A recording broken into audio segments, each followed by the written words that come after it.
The next issue dealing with shaking is you don't be moved by time. All right. Time is funny. For God created time, but he lives outside of that creation. He created time. He lives outside of the created time, but yet he works in time, and even though he works in time, he's timeless, but he's always on. Okay, y'all. Time is relative to who and what you've got going on in your life. Let me try to make this plain here. When I was in high school, my senior year, I took a term paper class. I didn't need the class, I just needed to fill up my schedule. And in the midst of the class, when the teacher read, I cannot remember her name, I've been struggling for the last week trying to remember that woman's name, but she gave out the syllabus. And in the syllabus it had everything that was due, you know, your thesis statement was due on this date, and this was due on that day, and your topical paragraph was due on this date, and she wanted to see all your research material on this date, and blah, blah, blah, blah, blah, blah, blah. And the paper wasn't due till December.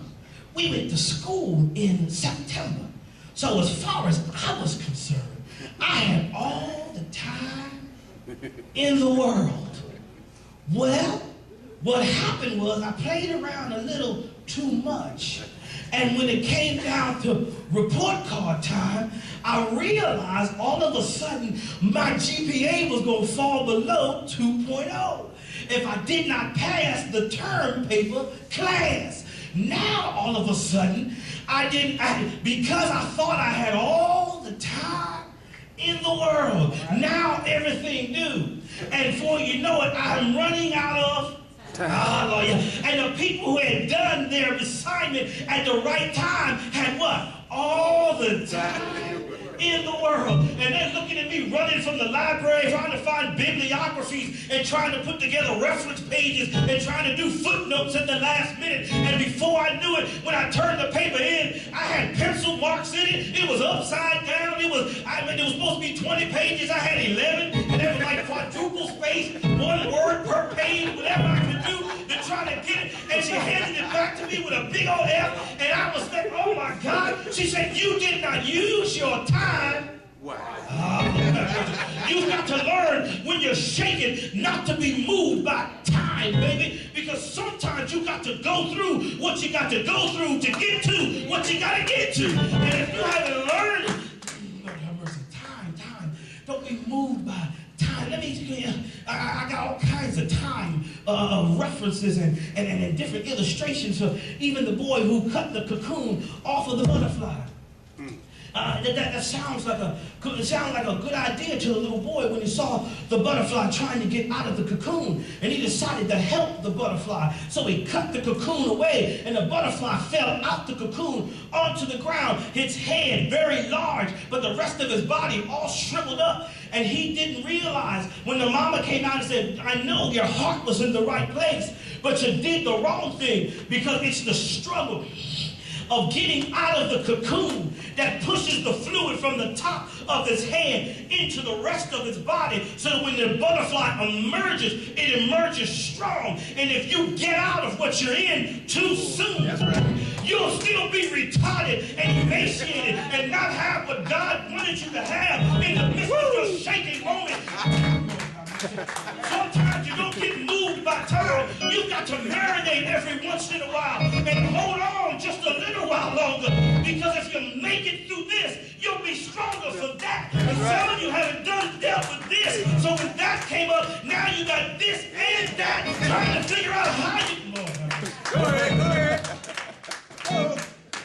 You got this and that.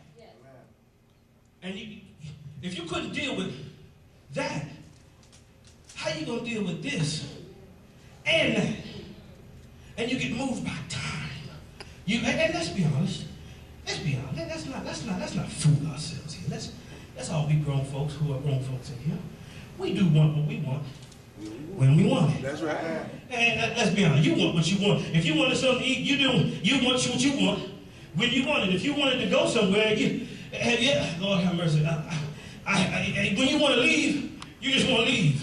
You know, wait a minute, no. I want to go now. No, I'm almost ready. No.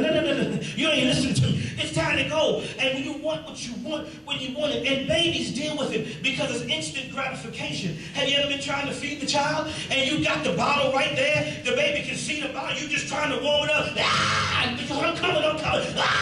You trying to open the jar of food. I'm coming right there. And it does not care that you're coming. All it knows is it wants. And too many of you are in the midst of your shaking and you can't wait till it comes. You just need what you need when you need it, and you begin to and cry and act like you done lost your bunny rabbit mind because God ain't moving fast enough. But don't you know what the old folks say? He may not come when you're running, but he's always. Don't get shaken by time. Don't get shaken by time. Because last I checked, time does heal all wounds. Yes. Time does heal all wounds. If you just wait a while, you'll get over it. Oh, I know he can't get over it right now. Too fresh. It's too new. If I cut you, it hurt right now. Yeah, it's going to hurt real bad. But that same wound, 3 years from now, you may always have the wound, but it don't necessarily hurt. Lord have mercy.